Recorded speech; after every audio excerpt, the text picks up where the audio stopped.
I have this belief that front-end development is tougher than back-end. Oh, really? Because in software development, in front-end development, I mean, you still need to write your code in a way that is going to be responsive on all devices, even if it is 320 pixel.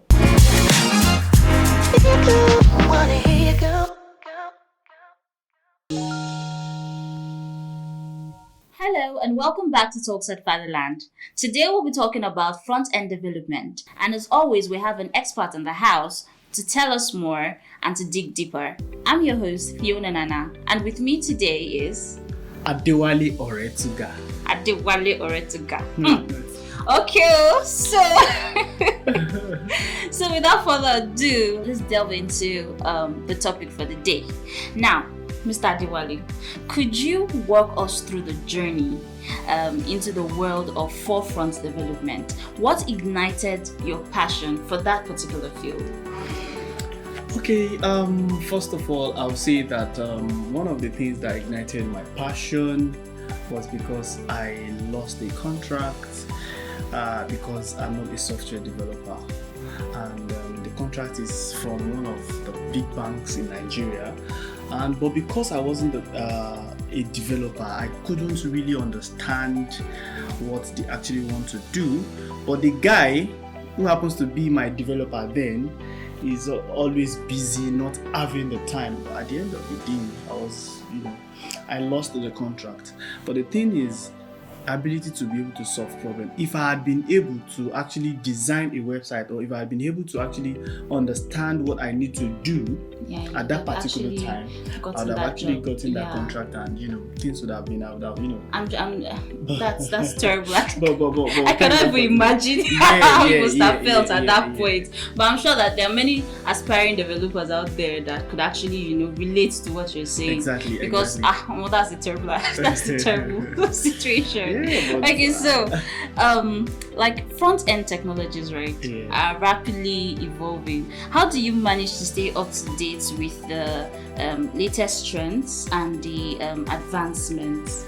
So, in the field of software development, the ability to be able to, learn to get things done first is very important, especially when you're a front-end developer. Different company with their different frameworks. So you will not say because you don't know how to write a specific language, you don't want to join the company, because that language you think you know, other companies are not using it. Okay, so when you say language, is like a programming, yes, okay. A programming language. Because when you say language, we have different kind of programming language. We have for front end, we have JavaScript for back end, we have Node, we have PHP, we have some other languages. The fact that you're a software developer, you should be able to learn a language very fast. So far you've learned one and you actually understand how it works. The ability to learn other languages will not be a problem.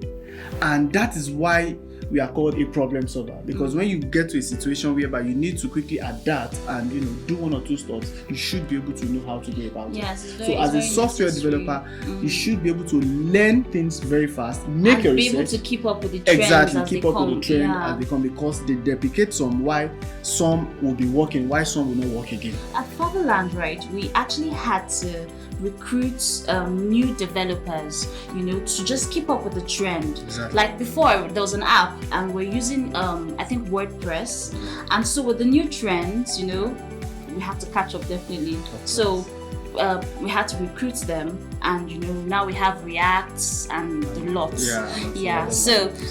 Okay, so in your opinion, right, what are the key attributes and skills that differentiate an exceptional front-end developer from the rest? Ability to learn first. Like you can see the confidence in that. We don't need to drag that. We don't need to see.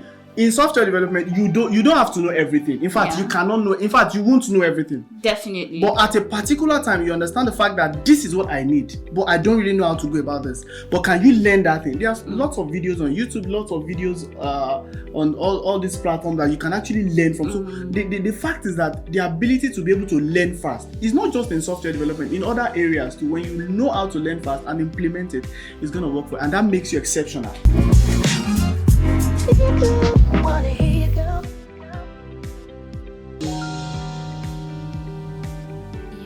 it's always very important for you to be able to learn. It keeps you in tune with what you do. Exactly. Yeah. So when you talk about UX, that's user experience, right? Yeah. It's paramount in front-end work.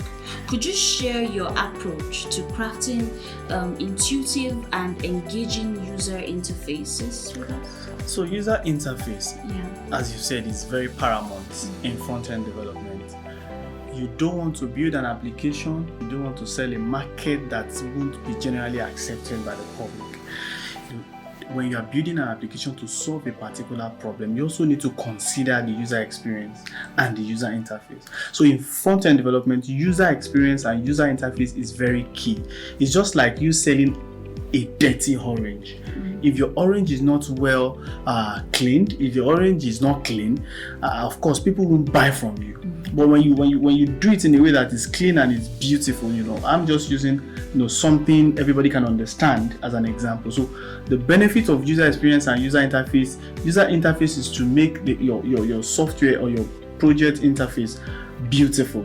While the user experience talks about the way your customer or the way the users are interfering with your app or your web app. So if the user is not user friendly, let me put it that way, if it's not user friendly, people might get tired of using the app when there are other apps, when they find other apps that are better in terms of user, even though those other ones are not doing that thing that you are doing, like they don't provide that kind of high quality service, but because your user experience is not as beautiful, it's not as like those other ones, they would go for them. And as a front-end developer, when you see a screen being designed by the UI UX, you should be able to say that, okay, this is not good here. Of course, the UI UX too, in their own ability, they know the best design to give, but at some point or in some area, the front-end developers still need to add one or two stuffs to make it more better. So front-end development and UI UX, they work hand in hand. It is very key your user interface, user experience meet up with what is expected in the market. At this point, I would say that Fatherland's app is user friendly. Exactly. Like neat. Yeah. All you have to do is download it and you will enjoy it. So responsive responsive design is crucial for cross-device, right? Yeah. That's cross-device compatibility. Yeah, exactly. Yeah. So how do you ensure your projects are adaptable to various screen sizes and devices? Like, is it for phones? How do you ensure that phone systems and whatnot can use it? I said something the other time. Yeah. I said in software industry, between the front and the back, I still believe, of course, some other people would not believe that, but I personally, I have this belief that front-end development is tougher than back-end. Oh, really? Because in software development, in front-end development, I mean, you still need to write your code in a way that is going to be responsive on all devices, even if it is 320 pixels. It has to be responsive. It has to be responsive on small devices like phones, and it has to be responsive on medium devices like tab. It has to be responsive on large devices like laptop. It has to be responsive on extra large devices. Like, for example, okay, right? Let's say you're editing a video. Okay. Yeah. Let me use Instagram for example. Okay. Now you have the Instagram reel. Okay. Those are particular sizes. Okay. Okay. And then you now have the Twitter. Okay. You now have the standard video sizes, right? Exactly. So are you saying that for you to be able to design for various system and sizes, what I mean is, right? Like normally, do I have to I want a particular size for Instagram reels, right? Okay. Now, is it that they have to tell you that they want it for phones, right? Whereas there are people who would actually download it to use it on the computer, on the laptop, on the tablets. Okay. So it can actually work without them telling you. Exactly. So this is it. So when you are designing an application, you have to put it in mind the responsiveness. Okay. Responsiveness is the ability to use it on any device. Once they are using it on phone, it's responsive. Once it's being used on laptop, they don't need to tell you that. So the UI, the UI UX just have to design that. Okay, on phone, this is how I want it to look like. While on laptop, this is how it should look. So we have mobile and we have the web aspect of it. So on laptop, this is how I want it to look like. While on phone, this is what I want it to look like. Some don't even design for in fact, majorly they don't design for tabs. But you, as a front-end developer, you should use your own initiative to be like, okay, this thing has to be responsive on tab as well. Yeah. So take for example the Instagram reel you use as an example. So you write a code and tell the code that once this thing is between so pixel and so pixel, then this is how this thing should look like. So that is why on laptop, when you open some website, you see all their nav bar showing, but immediately you open that same website on phone, you discover that the nav bar is hiding. Yes. You have to click a toggle bar you have to click on the hamburger to toggle the nav bar. So what that does is that because the code recognizes that this thing is being viewed on phone, it will automatically adjust itself to that phone size, that particular phone size. Then you would have access to it. The same thing on laptop, the same thing on extra large screens. It will adapt and it will quickly adjust itself due to the prompt or due to the code you wrote that, okay, this is what I want you to do when you get to this particular screen. So that is how it works. So it's very crucial and important as a front-end developer to also take note of responsiveness. Yes. Okay. All right. So the range, of frameworks and libraries can be overwhelming. So how do you decide on the right tools for different projects? Okay, so if we have different frameworks, and as I've said earlier, ability to learn fast and to understand what you are doing. Yes. When you put your mind, when you put your mind in what you're doing, you understand at a particular time what framework or what programming language to use. Yes. Take for example, if you are building an e-commerce website, you might not get the term I will be using. When you are building an e-commerce website, e-commerce website does a lot of interaction with the backend. So whatever people or the interface, the product is coming from the backend to the front. So in a situation like that, when you are building a web app for e-commerce, it's advisable to build it with Next.js.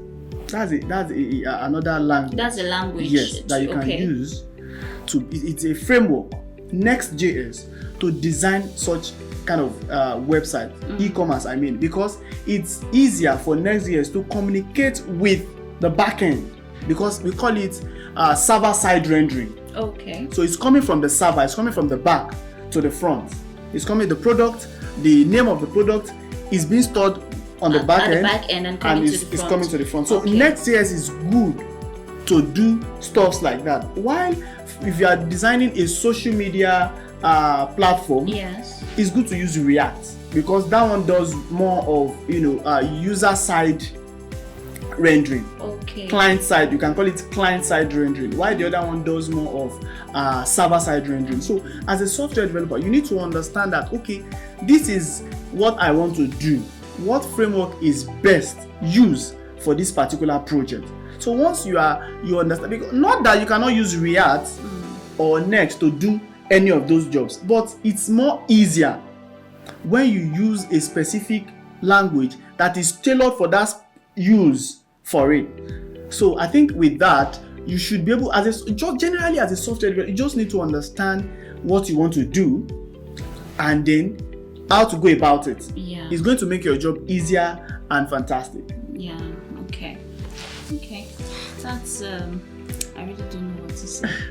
But it's just a simple analogy. This is what I want to do. This is what I want to achieve. So once you know what you want to achieve, you should be able to think of the stuffs that will make that thing seamless and easy to do. Definitely, picking tools can be really tricky sometimes.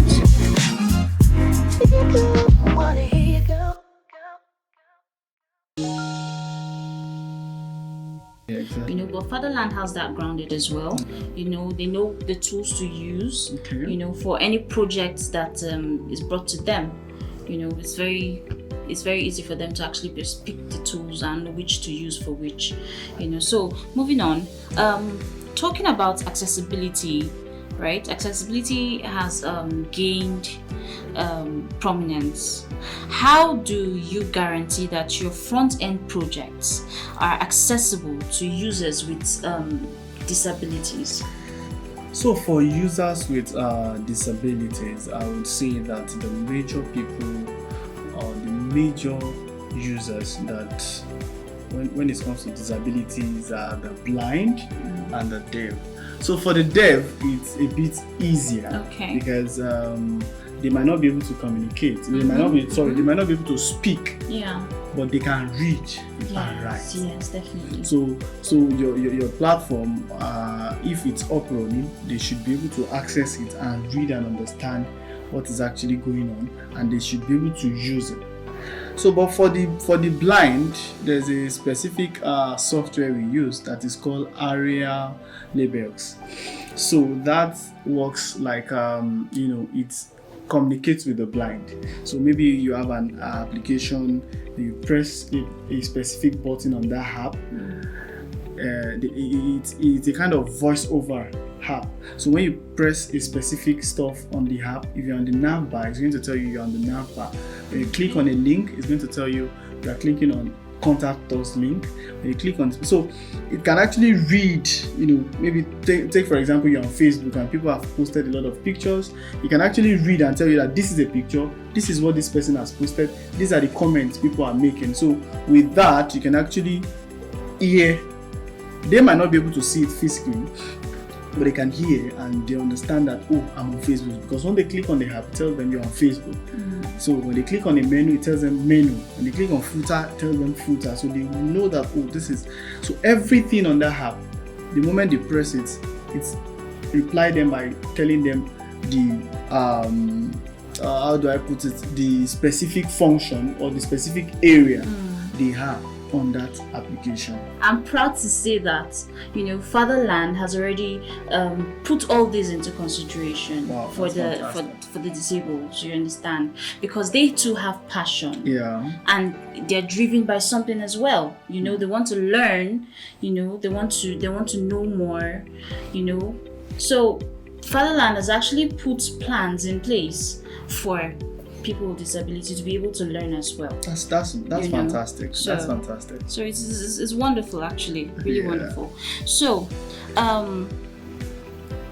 handling browser compatibility, right, can be very tricky. Seriously, but how do you ensure consistent performance and appearance across browsers, different browsers? Okay, browsers, as you've said, as a software developer, you should understand browsers compatibility.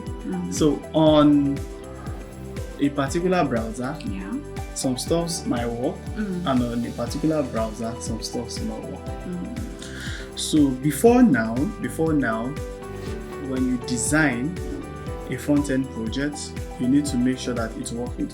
You need to write a code to make sure that it works with all. Of course, we're still doing that, and at the same time, there are tools, dev tools that you can use that makes it easier, to make your project or your product or your whatsoever or your website accessible on all platforms, be it Safari, be it Chrome, be it Edge, be it Mozilla and likes. So it is very important as a software developer, especially front end, all this has to be put in mind. Yes, and also to be one step ahead. Because when you don't exactly, one step ahead. When you don't consider this, your app would not be generally accepted, because some people would have access to it, while some won't have access. Imagine opening it on Safari and then it's not working on Chrome, but it opens on Edge, but it's not working on Mozilla. So, it's not that is not too good. Yes, it's not too good. It's not too good. So you just need to understand how the flow of what you're doing works. Having those things in mind, that it should work across all platform. Yeah, so effective collaboration is key in development projects, right? So how do you foster seamless communication and teamwork between designers, the back-end developers, and you yourself, the front-end developer? So most of the time, as I've said earlier, one of the skill that needed to be learned, very important, ability to communicate. Communication is very key. Very, very key. In software development. In a situation whereby now that everybody works remotely, yes, nobody goes to the office to work. Everybody works from their comfort of their house. Yes. And these your team members, they are not staying with you. They are not in your house.